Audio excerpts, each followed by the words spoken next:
Reiteramos la invitación para tomar sus lugares. En este momento continuamos con nuestro programa. Y para ello, contaremos ahora con la presencia de otro representante de nuestro país invitado, Colombia, con Felipe Ramírez Buitrago, director global de movilidad urbana de WRI, con su conferencia magistral, Transporte Público y Congestión Vial. ¿Existe relación? Adelante, por favor. Bueno, después de la charla que tuvimos anteriormente, que fue bastante interesante, creo que fue una maravillosa forma de introducir este tema. Y yo tal vez voy a comenzar por el final, dañando el final de la película, y es que el transporte público, por supuesto, es lo principal y la principal herramienta y la solución en contra de la congestión. Cuando hablamos de inversiones históricas para poder combatir la congestión, definitivamente no podemos hablar de inversiones históricas a el vehículo privado o a ensanchar las vías para que el vehículo pueda ir mejor o a alargar aún más la red que tenemos para que el vehículo privado pueda ir mejor. Está demostrado que eso no funciona. No me lo estoy inventando yo, no es algo que yo crea, sino que es algo que está absolutamente analizado por muchísimos estudios y, por supuesto, por lo que hemos podido ver en el mundo. Permítanme empezar con uno de los datos que compartían mis colegas del panel anterior con respecto a la repartición modal en Ciudad de México. Y me parece un dato muy interesante porque si ustedes miran en la gráfica, el transporte público, en efecto, en México, en distintas ciudades, tiene entre el 38 y el 21%, dependiendo de la ciudad en la que nos encontremos.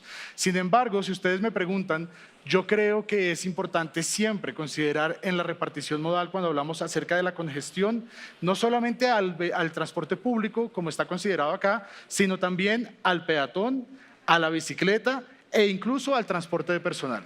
¿Por qué? Porque precisamente cuando hablamos de congestión estamos diciendo que los vehículos que más afectan la congestión son esos vehículos pequeños que van en la vía con una persona a bordo. En Ciudad de México, en Bogotá, en muchísimos lugares del mundo, cuando uno analiza cuántas personas en promedio van en los vehículos privados, el número no varía más allá de 1.2, 1.3. Y eso es terrible, un terrible mensaje para aquellos que se deben mover todos los días en transporte público. No importa cuánta plata tengamos, no importa qué tan ricos o pobres seamos, en la vía todos somos iguales y tenemos que tener las mismas oportunidades para podernos mover de la misma manera. Y lastimosamente, pues este dato también es de México en general, lo que vemos es que existe una diferencia muy grande entre las ciudades más grandes y las ciudades más pequeñas. Aunque en las ciudades grandes, como Ciudad de México, todavía hace falta muchísima inversión, lo que ustedes pueden ver también es que en las ciudades de menos de 500,000 habitantes, la inversión es también muy importante. Son ciudades que tienen cero condiciones de transporte público y esa inversión es importante también empezar a pensarla. Lo que significa que la inversión en el transporte público de la que hemos venido hablando no es pequeña, no es un poco, no es aumentar aún más una o dos corredores. Se trata de una inversión histórica, pero en el transporte público, no en el resto de inversiones de vehículos privados en las vías. Y esto me ayuda un poco a sustentar lo que estoy comentando.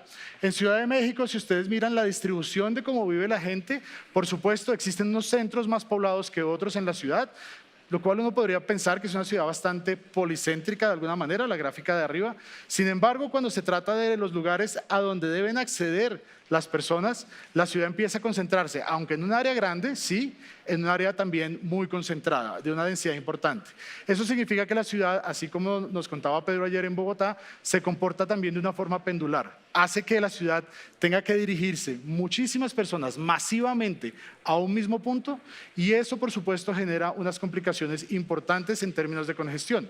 Entonces, cuando estamos hablando de congestión, no estamos hablando únicamente de la cantidad de transporte público, las vías que podemos destinar a ese transporte público, sino también de la forma de la ciudad. Y eso es fundamental porque muchas veces hablamos en el sector transporte únicamente de la cantidad de buses, la cantidad de trenes, la cantidad de corredores que podemos poner, pero se nos olvida que tenemos que hablar también de planificación urbana. Y lo mismo sucede en este escenario con respecto a la accesibilidad del transporte. Por supuesto, Lo que hemos diseñado desde el punto de vista institucional, desde el punto de vista de los modelos de transporte es ¿hacia dónde va la mayoría de gente? Pues allá pongo el sistema de transporte. Y esto coincide con la gráfica que les mostré anteriormente. ¿A dónde va la mayoría de gente? Al centro de la ciudad, a donde trabaja, allí pongo la mayor cantidad de líneas de transporte público. Sin embargo, eso deja relegados, por supuesto, a las personas más necesitadas, a las personas más vulnerables de nuestra sociedad, y eso definitivamente tiene que cambiar. Todos debemos tener las mismas posibilidades de acceso en la ciudad. El espacio público, como lo dije anteriormente, es absolutamente de todos y la repartición de ese espacio público no puede ser para unos pocos. Hay análisis que muestran que en nuestras ciudades hemos diseñado ciudades que en algunos casos llegan a ser del 80% de únicamente los vehículos privados. Eso es un mensaje terrible para la sociedad. Lo que debe suceder es que más bien el 80% de las personas que se mueven, como veíamos en la repartición modal, como peatones, como bicicleta, como transporte público, a ese 80% entonces deberíamos destinarle el espacio público, no al otro 80% que se mueven de forma egoísta, como bien lo decía Nicolás en el anterior panel, en vehículos de una persona ocupando un mayor espacio. Y lo mismo sucede en cualquier ciudad que ponga. En este caso puse ciudades de México, pero pues pueden extrapolarlo a casi cualquier ciudad del sur global y peor aún algunos países en el norte, por supuesto, y Guadalajara pues también tiene una situación similar en donde vemos precisamente esa concentración, lo que hace también que las personas con menor inclusión social tengan menor acceso a, por ejemplo, en este caso, en esta gráfica, educación pública y en el caso de esta otra gráfica, a médicos públicos. Y acá estamos hablando entonces también de servicios. Y por eso les decía inicialmente que el tema de la congestión no es únicamente un problema del transporte, es un problema de planificación urbana. ¿Cómo garantizamos que las personas tengan acceso a los servicios? ¿En dónde están ubicados los servicios de nuestras ciudades? Y el mayor problema tal vez es con el trabajo. No podemos destinar lastimosamente trabajo regado por toda la ciudad. Hay concentración de algunos sectores donde se necesita esa concentración de trabajo, las proximidades físicas, humanas son importantes. Un ejemplo es lo que está pasando acá. ¿Por qué nos reunimos acá? ¿Por qué no hicimos esta reunión virtualmente? Pues por supuesto porque esta interacción que tenemos entre humanos no se puede romper y necesitamos juntarnos y tener esa proximidad entre los seres humanos. Entonces no podemos suponer simplemente que, como muchas personas supusieron durante la pandemia, bueno, ya nadie va a tener que conectarse físicamente, vamos a poderlo hacer virtualmente. Y en efecto, pasó un poco que nos reunimos ahora mucho más virtualmente, pero es necesario que nos sigamos viendo en persona. Y en ese sentido, entonces, tenemos que trabajar en esas proximidades, mejorando los servicios para las personas, en dónde se ubican esos servicios en nuestras ciudades, pero también, por supuesto, en dónde estamos trabajando. Y eso entonces me lleva a un punto fundamental, y es, durante la pandemia, muchos entendimos que la productividad de las ciudades se veía afectada. La calidad de vida por estar encerrados también, nuestra capacidad de relacionarnos con los otros seres humanos generó también estrés importante, especialmente en nuestros niños. La inclusividad, muchas personas sufrieron por estar precisamente aún más aisladas de lo normal. En temas de salud, ni hablar. Hubo muchísimos problemas de salud de personas que no solamente por el COVID, sino por otras enfermedades no pudieron ni siquiera ir al médico. Y en términos de accesibilidad, ni hablar. Esto yo creo que es algo que no hemos analizado lo suficiente. Y es que la pandemia nos enseñó que definitivamente el transporte es el eje conector de todas las ciudades, de toda nuestra vida. Si no tenemos la posibilidad de acceder a todos estos servicios, a todas esas interacciones, tenemos unos problemas muy importantes en nuestra vida que debemos tratar de solucionar. Y por supuesto eso de nuevo lleva entonces a que debemos rediseñar, pensar el espacio público para todos. Y eso pues tiene que ser diseñado para absolutamente todas las personas, desde las personas más pequeñas hasta las personas adultas. Y como ustedes ven en la gráfica, por supuesto ahí me faltaron muchas personas, pero lo que trato de decir allí es todos los que estamos en medio. Un papá con un niño en brazos, una mujer embarazada, una persona con discapacidad. Cualquier persona debe tener la posibilidad de moverse en las ciudades. Las ciudades no deben ser diseñadas para una persona, es para la gran mayoría y para que todos podamos movernos de forma tranquila en ella. Si yo les puedo dejar un mensaje, por favor pongan la atención a esta gráfica. Es la gráfica tal vez más importante. Se refiere a el consumo de energía que tenemos en nuestras ciudades. ¿Y qué es lo que muestra esta gráfica? Sí, todo lo verde es cómo tenemos que electrificar nuestros sistemas de transporte, algo de lo que todos tenemos mucha expectativa y hemos trabajado muchísimo, y por supuesto aquí ha habido paneles maravillosos en ese sentido. La electrificación del transporte. ¿Tenemos que seguir haciéndolo? Sí. Pero miren la parte superior. La parte superior lo que muestra es con respecto a cómo debe de crecer el consumo energético en nuestras ciudades. ¿Qué es lo que dice esta gráfica? Para que seamos sostenibles, no basta únicamente con que electrifiquemos nuestra flota. También necesitamos reducir el consumo energético. En un mundo en donde 2.5 billones de personas en los siguientes años se van a estar moviendo hacia las ciudades, ¿cómo vamos a decrecer el consumo energético? Por el contrario, cada vez vamos a necesitar más y más consumo de energía. Y por eso es que esta conversación es fundamental. La congestión no es solamente que yo llegue más rápido a mi lugar de trabajo. La congestión no es solamente que yo llegue más rápido a ver a mi familia. La congestión también es un tema de cómo nos movemos, cómo vivimos en nuestras ciudades y cómo somos sostenibles en el mundo. Si no logramos redistribuir de mejor forma nuestras ciudades, y por eso les digo, la planificación urbana es importante, en dónde ponemos nuestras casas, en dónde ponemos nuestro trabajo, en dónde ponemos nuestros servicios, es fundamental. También la inversión en transporte público, en peatones y en bicicleta es fundamental. Este esfuerzo no es menor. Recuerden, 2.5 billones de personas se van a mover en los siguientes años del campo a las ciudades.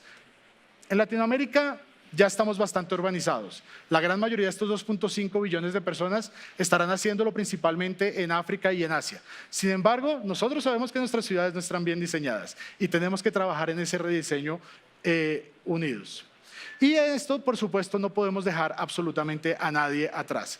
Necesitamos una transición justa, una transición con acceso a oportunidades, una transición que aborde salud y seguridad y una transición que, por supuesto, mantenga acciones para que esa transición sea justa en un mundo en donde vivamos más limpios, con un sistema de transporte más confiable, más seguro y, por supuesto, más eficiente.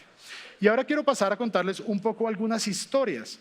Tal vez algunos de estos ejemplos que voy a dar parecen pequeños, pero por supuesto lo que quiero compartirles es, esto no es ajeno al mundo entero. Lo que estamos viendo en el mundo entero es un cambio importante en la perspectiva de cómo acercamos las distintas medidas de inversión para poder acelerar estos pasos que tenemos que dar, que de nuevo todos van hacia mejorar el transporte público, los accesos peatonales, las bicicletas y, por supuesto, en ese sentido, lograr disminuir la congestión. En India, en Bangalore o Bengaluru y en Varanasi, se mejoró la seguridad y el acceso a cerca de 6 millones de personas. La verdad es que cuando hablamos en India de 6 millones de personas, hablamos de un grupo muy pequeño de gente. Ustedes saben que en India pues son 1.400 millones de personas. En un solo estado puede haber 200 millones de personas, que es más que cualquier país de los nuestros. Pero, por supuesto, arreglarle la vida y mejorarle la vida a 6 millones de personas es fundamental. El reto, motorización rápida, muy similar a lo que nos pasa acá. Congestión, gobernanza fragmentada. ¿A alguien le suena similar eso a todo lo que nos pasa en nuestras ciudades? Y en Bangalore lo que se logró fue que precisamente con la falta de información que se tenía para los viajes, pues se estaba rompiendo la confianza del usuario. Y eso lo que hace es historia también repetida para que veamos que el mundo no es tan distinto, pues los usuarios se bajan del sistema de transporte público y se van a otros modos de transporte que además es muy difícil que vuelvan. Si les puedo dejar otro mensaje es, los usuarios que tenemos hoy son los que más tenemos que proteger. Preocuparnos por los que se fueron, sí es importante. Tratar de traerlos, sí es importante. Pero no hay nada más importante que preocuparnos por quienes son nuestros clientes hoy, por quienes se mantienen en el sistema, por quienes usan la bicicleta, por quienes caminan todos los días. A ellos es a quienes nos debemos. El 60% en el caso de México, el 60% de la inversión debería ir a ellos, no al resto de usuarios, precisamente porque son ellos quienes se están moviendo en estos sistemas de transporte. Sigo con el ejemplo, el exceso de visitantes en Varanasi, pues allá está el festival más grande del mundo, genera unas complicaciones importantísimas, por supuesto, en la interacción entre las distintas personas. Y lo que hicimos fue precisamente desde WRI hacer distintos trabajos con agencias de gobierno, con operadores de transporte, para crear un marco unificado de datos abiertos en Bangalore. Los datos abiertos tal vez es una de las cosas más importantes que podemos hacer en nuestras ciudades. Dar la oportunidad a que universidades, a que jóvenes hagan análisis y nos puedan ayudar a solucionar los problemas es fundamental. Y en Varanasi el primer estudio de un mapa colaborativo fue realizado también gracias a datos abiertos. Los impactos, un 6% de aumento en el uso del transporte público. Por Dios, yo soñaría con cuando fui secretario de Movilidad de Bogotá o cuando fui gerente de Transmilenio, que trabajábamos con Mario y con varios de los que están aquí sentados. Soñaría haber aumentado 6% la cantidad de usuarios del sistema de transporte. Y hubo un 20% de mejoras en la facilidad de navegación en la ciudad. Y un estudio también del mapa colaborativo de Varanasi lo que logró es reducir también los problemas de interacción entre los vendedores, todos los feligreses que van a estos lugares o peregrinos y, por supuesto, mejorar la accesibilidad del lugar. Voy a ir un poco más rápido. Otro ejemplo, en India, el gobierno de la India comprometió 12.5 billones de dólares para catalizar inversión privada específicamente en crecimiento urbano sostenible. De nuevo, son análisis fundamentales en donde hay un reto importante con respecto a la economía, con respecto a la planificación urbana, que están totalmente aisladas y que de nuevo, así sea al otro lado del mundo, a 10 horas de acá, 10 horas en el uso horario, por supuesto, de hecho 12 horas del uso horario de acá, genera que entendamos que los problemas de articulación entre distintas instituciones, entre lo que se necesita para poder acelerar la economía urbana de las ciudades, por supuesto necesita una inversión y una focalización de recursos importante únicamente destinada a esto. Con esto entonces se anunció el Urban Challenge Fund con 12.5 billones de dólares, una presencia dedicada al área de desarrollo urbano y la perspectiva de ciudades como zonas resilientes y motores económicos sostenibles. De nuevo, si no se hacen este tipo de declaratorias, es muy difícil que todas las instituciones entiendan para dónde van, cuál es la verdadera intención, el objetivo final que está más allá de lo que nosotros queremos y cómo hacer para poderlo perseguir. Un ejemplo ahora yéndonos un poco más lejos, Indonesia. Y este me encanta porque habla precisamente de las necesidades que se tienen con respecto a la importancia del transporte público. En Bali decidieron un día que el transporte público no iba más y cancelaron todas las rutas y Transmetro, como se llama en Bali, decidió pues no operar más. Después de mucho trabajo y de muchas mesas, y esto pues por supuesto ya se imaginan, dejó a miles de usuarios sin opciones de transporte y una dependencia muy grande en las motos, porque además Bali, pues por lo menos en mi imaginario, al ser una isla, yo pensaba que era una isla pues pequeñita, como estamos acostumbrados en el Caribe latinoamericano, pero esto es una isla gigante en donde se depende definitivamente de modos de transporte más allá de la bicicleta y de los peatones. Y en ese sentido entonces pues trabajamos para ¿cómo hacemos para volver a retomar y tener un sistema de transporte público?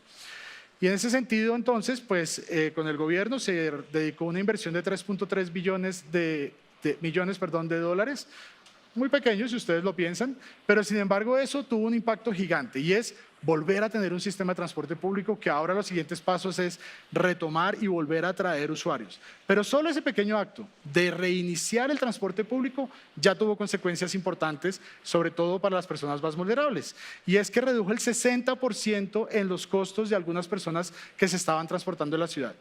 A mí no me quedan dudas de que el transporte público transforma vidas. A mí no me quedan dudas de que el transporte público es tal vez lo más importante que tenemos que hacer en nuestras ciudades. Cuando uno ve datos de esta manera, en los cuales 60% de reducción en los tiempos y en los costos de viaje de las personas se pueden reflejar gracias a la existencia o no del transporte público. Pocos ejemplos como este que nos hagan decir, ¿qué pasaría si quitáramos todo el transporte público de una ciudad?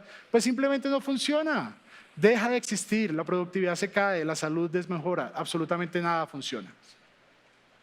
Brasil, Río de Janeiro, un ejemplo tal vez más pequeño, pero creo que más atado al corazón de todos nosotros, mejora en la calidad de vida de los niños. Calles más seguras para los niños, una inversión que se realizó para 900 niños en memoria pues, de 900 niños que murieron en siniestros viales en Brasil. Y el impacto, el Banco Mundial otorgó un préstamo de cerca de 135.2 millones de dólares para Río de Janeiro para crear áreas seguras para los niños, 57 áreas intervenidas, lo cual logra precisamente una mejora. Y aquí quiero hacer un señalamiento. No se trata de la velocidad, cuidado con eso, la congestión no es tener más velocidad en las ciudades, la congestión no es tener más vías anchas en las ciudades, la velocidad está atada a muerte. Lo que necesitamos es que fluyan las ciudades y es un concepto muy distinto. Tener vías de 90, 100 kilómetros por hora no nos ayuda a tener ciudades más descongestionadas. Eso lo único que trae es más inversión urbana más lejos y esas calles van a estar congestionadas de nuevo. Eso está demostrado. Lo que necesitamos son vías seguras para todos, para nuestros niños, con mejores decisiones de planificación urbana en donde vivimos, con mejores decisiones de inversión pública en transporte público y eso es lo que realmente va a solucionar la congestión. No se trata de inversiones para aumentar la velocidad, no se trata de inversiones para aumentar las calles de nuestras ciudades. Y este último ejemplo sobre el cual quiero hacer un poco de énfasis es en China. En Beijing se trabajó pues ya varios años en la creación de una plataforma que va asociada al concepto de Mobility as a Service. ¿Y de qué trata? Pues el Mobility as a Service es precisamente que logremos que si yo voy a salir de mi casa, yo sepa exactamente qué va a pasar en todo mi viaje. Si yo voy a caminar, que yo sepa que son 5 minutos caminando y que en efecto sean 5 minutos caminando.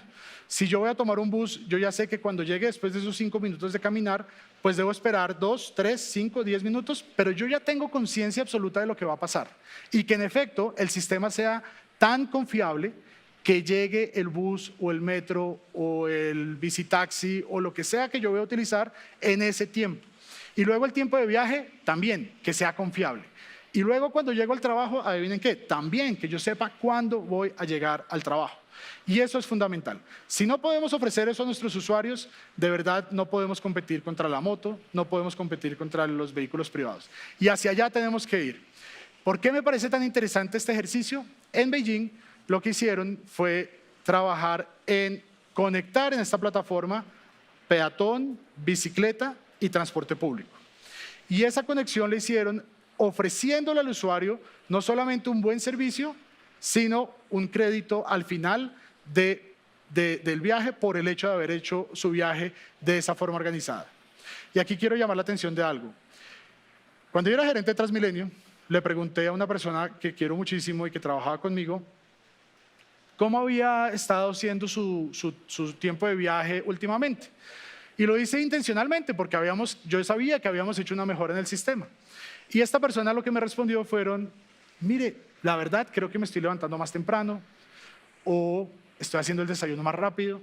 Esto es una mujer, abuela, pues por supuesto también madre, que se levanta todos los días a las 3 de la mañana para cocinarle a sus hijos, a sus nietos, alistar toda la casa, prepararse para salir a trabajar, llegar a las 7 muy puntual al trabajo, de hecho 6:30 de la mañana, y poder hacer toda la jornada laboral y luego devolverse en un trayecto que más o menos le puede estar tomando entre 1 hora y media y 2 horas de viaje. Condiciones que a mí la verdad me parecen terribles y que me parece que todos tenemos que trabajar por personas que son cuidadoras y que dan la vida por los suyos de esa manera. Y entonces ella me decía, oiga, sí, yo siento que algo ha mejorado. Pero pues creo que es el desayuno o algo estoy haciendo más rápido. Bueno, algo que me gustó muchísimo de esa respuesta es, todo lo que nosotros hacemos no debemos contar con que las personas, los usuarios nos lo devuelvan como muchas gracias por haber hecho este cambio y demás. Las personas nunca van a sentir ese cambio en el transporte. ¿Por qué? Porque si pudiéramos en este momento teletransportarnos, por ejemplo, yo les dijera, de aquí van a salir vamos a irnos a Coyoacán a tomarnos unas cervezas, pero nos vamos a ahorrar la hora y media de viaje de aquí a Coyoacán, pues seguramente todos me dicen, maravilloso, teletransportémonos. Si no, varios me van a decir, oiga, no, tomemos la cerveza aquí al lado mejor para evitarnos ese viaje. Todo lo que sea transporte siempre va a ser negativo. Y eso hace que las personas, por supuesto, asocien cualquier ganancia en el transporte como algo positivo, pero va al bolsillo. ¿Qué más sigue? Quiero algo más, quiero algo nuevo. Y eso está muy bien. Pero me llama la atención porque precisamente en términos de los beneficios que otorgamos a los usuarios, yo creo, y esto es una teoría no probada todavía, que pudiéramos ofrecer algo adicional precisamente como beneficios. y Beijing pues de alguna forma lo está haciendo. Entonces vuelvo al ejemplo. Beijing, usted planea su viaje en la plataforma y luego ellos le devuelven unos créditos que después usted puede cambiar en el mercado, ya sea por un sándwich, por una bebida, por otras cosas. Son beneficios como, por ejemplo, lo que nos dan a veces las aerolíneas con las millas y que todos somos felices acumulando millas, o el supermercado y que todos somos felices acumulando puntos. Y en ese sentido creo que esos beneficios adicionales que pudiéramos dar a las personas que se mueven de forma positiva en las ciudades son muy buenos. El impacto en Beijing ha sido maravilloso y es un gran ejemplo de qué significa Mobility as a Service. Pero entonces, ¿cuál es la estrategia para México? La situación actual del sistema de transporte de México es que más del 60% se realiza en transporte público, como ya lo veíamos anteriormente. Y de nuevo, yo quiero señalar algo acá y es, si hay algo por lo que tengo que pelear, es por mantener ese 60, por no dejar que se caigan, pero ni por error, porque esas personas son héroes. Son las personas que todos los días están ayudando a que todos tengamos un mejor futuro, a que nuestros hijos sí tengan un futuro en este mundo, porque nos están ayudando a reducir la cantidad de emisiones, porque nos están ayudando a respirar un mejor aire. Son las personas por las que tenemos que pelear todos los días, para que sigan teniendo la posibilidad de moverse allí y no tomen la decisión equivocada de irse a la moto, no tomen la decisión equivocada de arriesgar sus vidas en otro modo de transporte que no les da las medidas de seguridad que sí puede dar un sistema de transporte. 9 de cada 10 viajes se hacen en unidades de baja y mediana capacidad. Allí la pregunta, eso no es malo ni bueno. Podríamos revisar qué se necesita exactamente en términos de capacidades en el país. 142 millones de viajes diarios. Ustedes son un país enorme. 142 millones de viajes es muchísimo. 685.000 vehículos de transporte colectivo con más de 10 años de antigüedad. Allí hay un trabajo fundamental que hacer, creo que se ha discutido muchísimo durante la conferencia al respecto. Por supuesto, la electrificación es el paso a seguir. 1.2 millones de conductores, mayoritariamente en la informalidad. Yo ahí, por tiempo, no voy a poder contarles la historia, pero en Bogotá dimos el paso precisamente de la informalidad a la formalidad en el periodo en que yo estuve de gerente. Si yo tengo que decir algo, maravilloso, le mejoramos la vida a muchísimas personas. Había conductores que trabajaban más de 15, 16 horas en un solo día. Pasamos a un esquema donde había 2.7 conductores por vehículo, lo que genera que haya turnos, que realmente se respete un poco más esa seguridad laboral. Sin embargo, también creo que hubo una afectación importante a muchos grupos poblacionales con respecto a pasar abruptamente a la formalidad. Allí existe un punto intermedio que se puede trabajar y creo que es fundamental evaluarlo en todos los ejercicios que se hacen en las distintas ciudades. 68.4% de usuarios se siente inseguro. Tema fundamental a trabajar, tema fundamental. Me sorprende que sea tan cercano el de mujeres. El de mujeres normalmente es mucho mayor, pero toca trabajar definitivamente en este tema de la seguridad en los servicios. Y cerca del 50% de emisiones de PM2.5 y PM10 provienen del transporte público. Ya lo hemos hablado. En Bogotá, para darles un ejemplo del cambio tan abrupto que hubo en material particulado 2.5 y 10, pasamos una reducción de cerca del 80% en un periodo de 5 años. Eso, por supuesto, no mejora las condiciones del cambio climático, pero sí mejora las condiciones de salud de todo lo que respiramos en el día a día. Eso significa que a la vuelta de 40 años vamos a tener muchos menos muertos por problemas pulmonares. Y eso, pues, por supuesto, es un orgullo de poder ayudar a que las ciudades mejoren en ese sentido. Pero volvamos un poquito al tema de congestión. Y entonces, en términos de acciones, pues, por supuesto, hay unas acciones mínimas que necesitamos tener. Y es un acceso a financiamiento que debe ser constante, que no puede parar. Cuando las ciudades paran de tener acceso a financiamiento, yo le explico esto siempre de esta manera. Ustedes tienen un niño de 8 años y cuando ya cumple 18, resulta que le quieren seguir poniendo la camiseta de cuando tenía 8.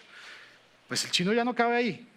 Y el problema que tenemos cuando eso pasa es que, extrapolándolo a las ciudades, ahí es cuando tenemos ciudades congestionadas, personas protestando todos los días por la situación que están teniendo. Si no existe una inversión constante, sabiendo que nuestras ciudades sí siguen evolucionando y siguen creciendo, pues por supuesto que vamos a tener un problema de capacidad y de estrechez.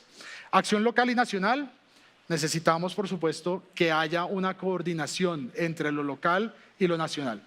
Y en este mundo no estamos solos. Necesitamos también la colaboración global de instituciones que nos permitan y que nos ayuden a avanzar con investigaciones de punta, con ejemplos de otros lugares del mundo que uno diga, oiga, esto es muy similar, tal vez tenemos que adaptarlo, por supuesto, porque nada puede ser copiado idénticamente, pero ya hay una experiencia, hay unos pasos recorridos, ¿por qué no los jalamos y los tenemos en cuenta en nuestro contexto?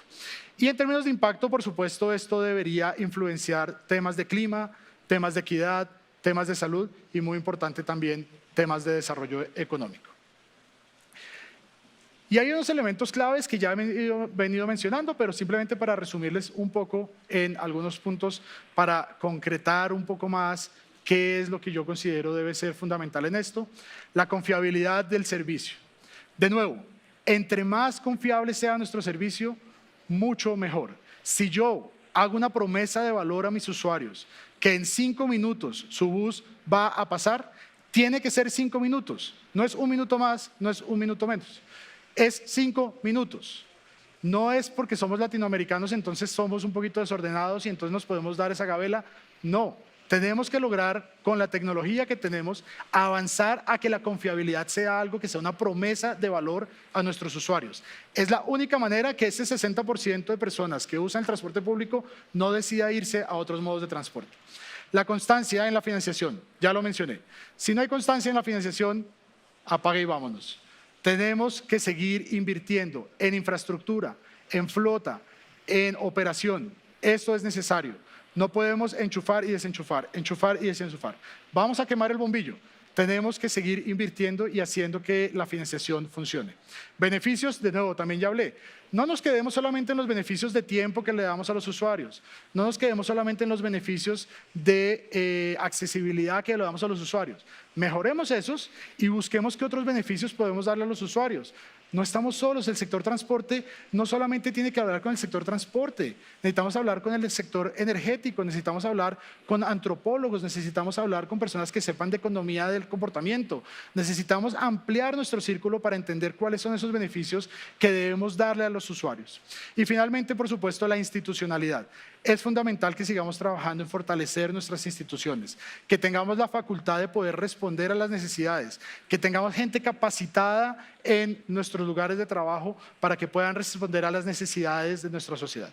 La fórmula secreta, ya la chivié, no sé si esa palabra existe en México, ya me adelanté, ya me chivié a mí mismo, ya me adelanté, y es la financiación, financiación de flota y financiación de operación. Ahí es muy importante y se ha venido conversando durante el Congreso ampliamente, los subsidios son necesarios. Esa teoría de la autosostenibilidad de los sistemas está mandada a recoger, ya no existe, necesitamos subsidios. La financiación de infraestructura, de nuevo, no hay que desconectar y desconectar, hay que seguir invirtiendo en infraestructura, más corredores exclusivos, más transporte público, más cables, más trenes, más de todo, pero se necesita inversión constante y muy importante en las ciudades, en los centros poblados. No puede ser únicamente para conectar ciudades, para conectar trading, se necesita en las ciudades la inversión. Confiabilidad, no quiero que lo deba repetir, ya lo mencionamos bastante, beneficios a los usuarios y por supuesto finalmente un marco normativo sólido que permita que todo esto tenga fundamento, que sepamos con qué reglas jugamos, que si yo soy del privado y estoy hablando con el sector público, pueda tener una interacción sana con ese sector público, que sepa qué esperar de la persona que está sentada al otro lado de la mesa, que yo pueda confiar en esa situación. Una historia muy corta en lo que vivimos en Bogotá cuando estábamos haciendo la renegociación de algunos de los contratos. La confianza con los operadores estaba rota. Aquí hay varios que hacían parte de operadores en ese momento.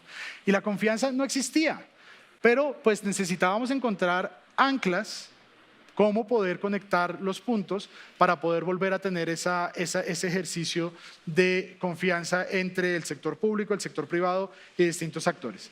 Y pues no fue fácil, pero la verdad es que en Bogotá y en Colombia en general sí se ha avanzado muchísimo en ese marco normativo, en esa institucionalidad, y allí era donde encontrábamos precisamente algunos elementos para podernos colgar, para poder hacer el ejercicio. Ahora, también quiero señalar, esto no es solamente un ejercicio técnico, Es un ejercicio político, es un ejercicio de relacionamiento con las personas y se necesita precisamente de ese conocimiento y esa interacción entre distintas capacidades para lograr avanzar. Ayer hablaba con algunos de ustedes, que no sé si está por acá, de Hermosillo, representante de los usuarios de Hermosillo, y tuvimos una conversación muy interesante, y era que precisamente por qué los usuarios tienen que tener voz y voto y palabra en cómo se diseña su sistema. Y yo le decía, coincido 100%, si los sistemas son diseñados única y exclusivamente desde lo técnico, tenemos un problema. Porque lo técnico es fundamental, claro que sí, pero la realidad de la calle atropella muchas veces a lo técnico. Y es necesario encontrar ese punto intermedio en donde la realidad que están viviendo las personas se complementa con lo técnico. Un ejemplo muy sencillo, una ruta, que si la extiendo una cuadra más, una calle más, va a salvar vidas de mujeres porque están en un sitio inseguro. Pero lo técnico me dice, no, no la extienda. Pues hombre, perdónenme, pero la vida es más importante en ese sentido. Extendámosla.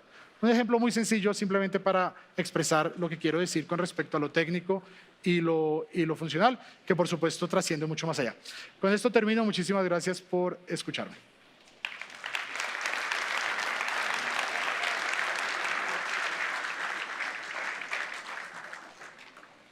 No. Agradecemos a Felipe Ramírez Buitrago, director global de movilidad urbana de WRI, por su conferencia magistral Transporte público y congestión vial. ¿Existe relación? Se le entrega su reconocimiento. Muchas gracias, muy amable. Por su amable participación. Muchas gracias.